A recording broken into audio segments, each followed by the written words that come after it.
નમસ્તે મિત્રો, આજે આપણે બનાવવા જઈ રહ્યા છીએ તહેવાર માટે ખાસ કરકરી અને સ્વાદિષ્ટ મેથીની પૂરી.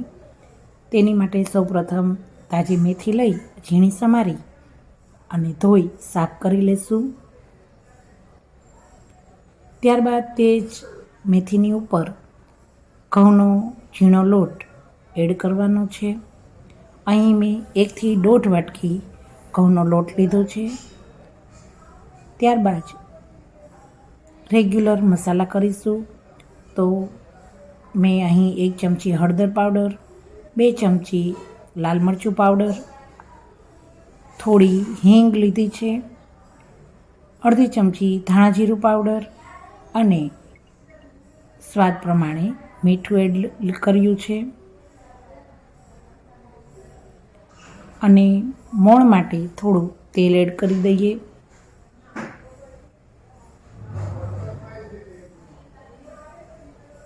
બધા જ મસાલાને એકદમ સરસ મિક્સ કરી દઈશું.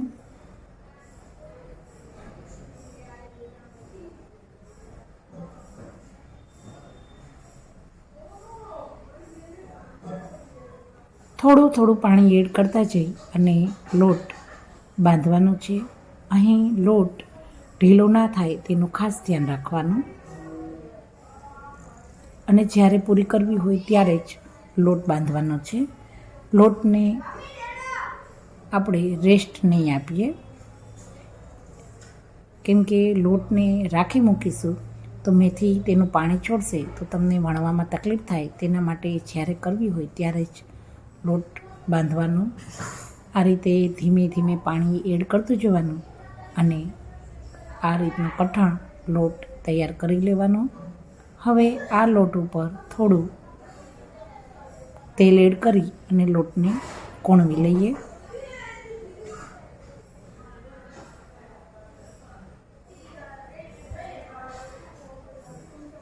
એકદમ સરસ લોટ કોણવાઈ જાય તે રીતે તેને હાથેથી આ રીતે મસળી લેવાનો છે. ત્યારબાદ તેમાંથી નાના નાના લુવા લઈ અને પૂરી વણી લેવાની છે.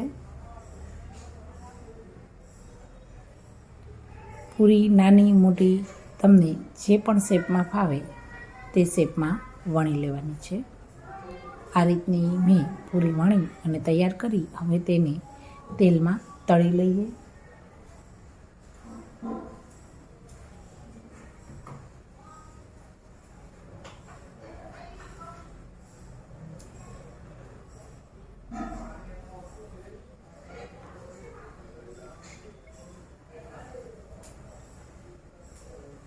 આ રીતની ધીમા ગેસે પૂરી તળશું તો એકદમ ક્રિસ્પી પૂરી તૈયાર થશે.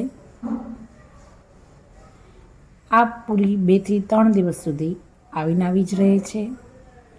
તહેવારમાં ખાસ બનાવાય એવી ટેસ્ટી અને લાંબા સમય સુધી ટકી રહેતી મેથીની પૂરી છે. તેમજ તેને તમે બહારગામ લઈ જવી હોય તો 2 થી 3 દિવસ સુધી પણ સારી જ રહે છે.